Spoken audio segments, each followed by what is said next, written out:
প্রকৃতিকে একেবারে নিবিড়ভাবে উপভোগ করার জন্যে ইকোবিন স্যার।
দীর্ঘক্ষণ নীরব ছিলাম, কারণ প্রকৃতির রঙের খেলার মাঝে শব্দরা বেমানান, তাই ভয়েস ওভারের প্রয়োজন ছিল না।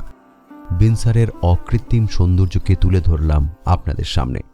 সূর্যাস্ত থেকে অস্তরাগ সব রং যেন মনের মণিকোঠায় বন্দী করে রাখলাম।